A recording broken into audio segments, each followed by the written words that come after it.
નમસ્કાર દોસ્તો, હું એક ખેડૂત પુત્ર વિપુલ આહિર. દોસ્તો, સરકારના તો માર પડી જ રહ્યા હતા. જે ભાવને લઈને હોય, ટેકાના ભાવે ખરીદી કેટલી કરવી એને લઈને હોય, એમાં એવા માર તો પડી જ રહ્યા હતા. એમાં પણ કુદરતે આજ 3-4 દિવસ થયા અલગ અલગ જિલ્લાઓમાં, અલગ અલગ રાજ્યમાં, અલગ તાલુકામાં, ગામડાઓમાં જે 2 થી લઈ અને 12 ઇંચ સુધીનો વરસાદ પડી રહ્યો છે. ત્યારે કુદરતે પણ ખેડૂતને એક માર આપ્યો છે દોસ્તો. તો એમાં જે હાલ તમે મારી સાથે જોઈ રહ્યા છો એવા અમારા જ ગામના એક ખેડૂત પુત્ર, એને પણ પોતાની જળસી કાઢી અને એના દ્રશ્ય અને 2 શબ્દો ખેડૂતને પૂછીએ કે કેવા અઘરું છે, કેવું શું થઈ રહ્યું છે, એક ખેડૂતની વેદના જે આપણે એમને પણ પૂછીએ. તો પહેલા તો તમારું નામ? જીકાભાઈ પાલાભાઈ. જીકાભાઈ પાલાભાઈ. હવે જીકાભાઈ, આ તમે કઈ રીતે આ દ્રશ્ય કઈ રીતે તમે આને આ કરશો? હવે આથી મોટી વ્યાધિ હોય જ નહીં, ડૂસો પણ પલળી ગયો છે. બરોબર. પણ આ મગફળી માથે પાણી ભર્યું. હજી આ સરકાર આ મગફળી લેહે કે નહીં લે, કે હું કરશે હું નહીં કરે, એ અમને કલ્પના મોટી છે. બરોબર છે. આજે દોસ્તો તમે વિચારી રહ્યા હતા કે ખેડૂત રાત ને દી 1 વર્ષ દિવસથી જે પોતાની મહેનત કરી રહ્યો હતો તેમાં ક્યાંક ને ક્યાંક એક કુદરતે પણ પથારી ફેરવાય એવું એક દ્રશ્ય ઉત્પન્ન કર્યું છે.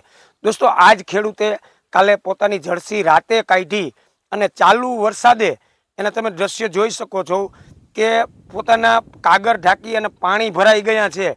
પોતાનો જે ડૂસો હતો એ ડૂસો તમામ બગડી ગયો છે. જે પશુને મોઢે કોરિયો આવવાનો હતો તે પણ ક્યાંક ને ક્યાંક છીનવાઈ ગયો છે. તો કુદરતને તો ના પહોંચી શકીએ દોસ્તો, પણ જે હાલમાં બેઠેલી સરકાર, એમને આજ આપણે ખેડૂતને પૂછીએ. જીકામાં તો તમે ખેડૂત એક સરકાર પાસે શું આશા રાખો છો કે ખરેખર આ તમને કઈ પાત્રની વળતર મળવી જોઈએ કે શું કરવું? કુદરત તો રૂઠો, પણ સરકાર ના રૂઠે તો સારું. ને આ મગફળીને હું અમારે ખાતરમાં ડૂસો તો ખાતરમાં નાખ્યો, પણ આ મગફળીને ખાતરમાં નાખવી તો હલર ખેતરો વસારે પડ્યા છે. હવે એ નીકળે એમ નથી.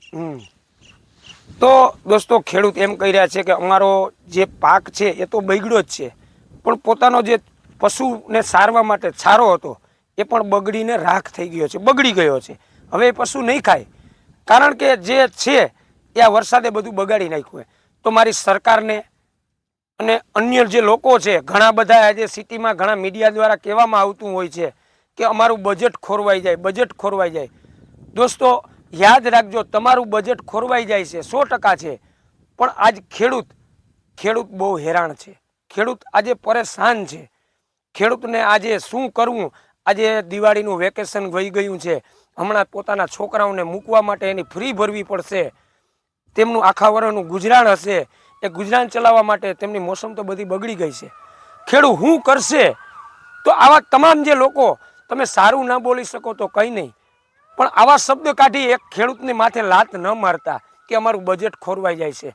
અને સરકારને પણ હું નમ્ર વિનંતી કરું છું કે આ જે મોસમ બગડી છે એ વધારેમાં વધારે ખરીદવામાં આવે, અને જે મગફળી છે તેને ખેડૂતને આજે તમે વિચારજો કે જેવી શરૂઆત થશે એવા ડાયરેક્ટ પ્રશ્નો આવશે કે મગફળી કાળી છે, મગફળીમાં હવા છે, આવા પ્રશ્નો ઉપસે. ચંદ લોકો, મારા જેવા જે વેપારીઓ છે એવા પણ આજે એના ભાવના લાભ ઉઠાવશે.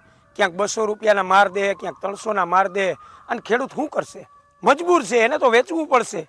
તો આવા જે પ્રશ્નો છે એવો ક્યાંક ને ક્યાંક સરકાર સપોર્ટમાં આવે અને ખેડૂતો પાસે જે માલ છે એને તમામ માલને ખરીદવામાં આવે અને ખેડૂતને ક્યાંય પણ હેરાન ન કરવામાં આવે. મારા એવા કૃષિ મંત્રી શ્રી જીતુભાઈ વાઘાણીને પણ નમ્ર વિનંતી છે કે ખેડૂતોને જે મળવું જોઈએ તે સહાય મળવી જોઈએ, અને જે તેનો માલ છે એ સંપૂર્ણ ખરીદવામાં આવે, ના કે એના ભાવ કે આ તે કાપવામાં આવે.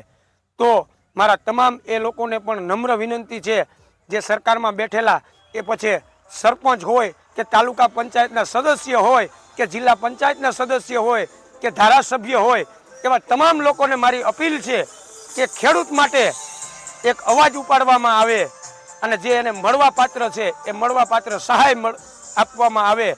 એવા તમામ લોકોને હું અપીલ કરું છું કે આવજો, આગળ આવજો. ખેડૂત બહુ હેરાન છે દોસ્તો. ખેડૂતને પાટે લાત લાગી છે, પણ જે તમે ખાઈ રહ્યા છો ને એ ખેડૂતનું જ પેદા કરેલું અન્ન છે, કે એ તમારાથી છીનવાઈ ના જાય એનો ધ્યાન રાખજો. અપશબ્દ ના બોલતા. તમે ના બોલી શકો તો કંઈ નહીં, પણ ખેડૂત વિશે એક પણ ખરાબ શબ્દ ના બોલતા. કારણ ખેડૂત નહીં બચે ને તો તમે કોઈ લોકો નહીં બચો. આ ખાસ યાદ રાખજો. અને જે લોકો નથી બોલતા, જે સરપંચો વિશે, જિલ્લા પંચાયતના સદસ્યો વિશે, એવા તમામ લોકોને મારી નમ્ર અપીલ છે કે તમે બોલો, આગળ આવો. જ્યારે ખેડૂતને દબાવવામાં આવે, ઘણા બધા આજે આપણે મીડિયાવાળા જોયા કે જે સત્ય છે એ ખેડૂતનું ક્યાંક ને ક્યાંક છુપાવવામાં આવી રહ્યું છે. સત્ય ક્યાંય દેખાડવામાં નથી આવી રહ્યું.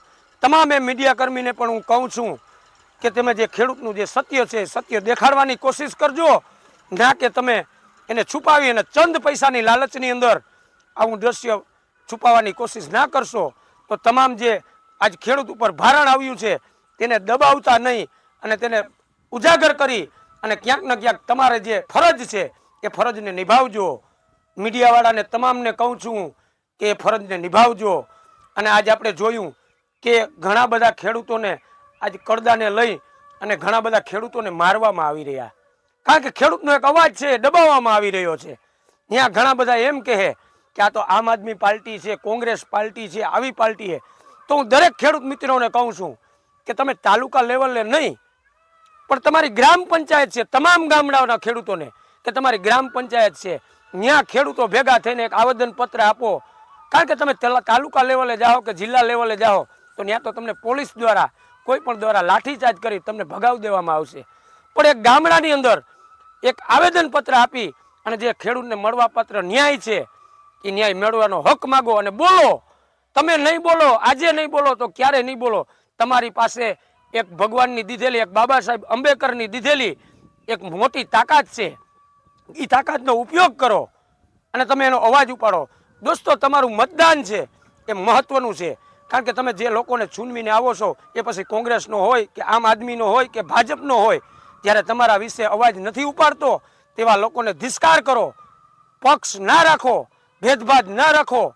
આવા કોઈ પણ ચંદ લોકો હોય એનો બહિષ્કાર કરો. અને જે સાચો છે, જે સાચા સપોર્ટ કરે છે એવા લોકો કોઈ પણ હોય, જે આજ સરકારમાં બેઠેલા હોય કે અન્ય કોઈ પણ લોકો હોય, તેનો સપોર્ટ કરો.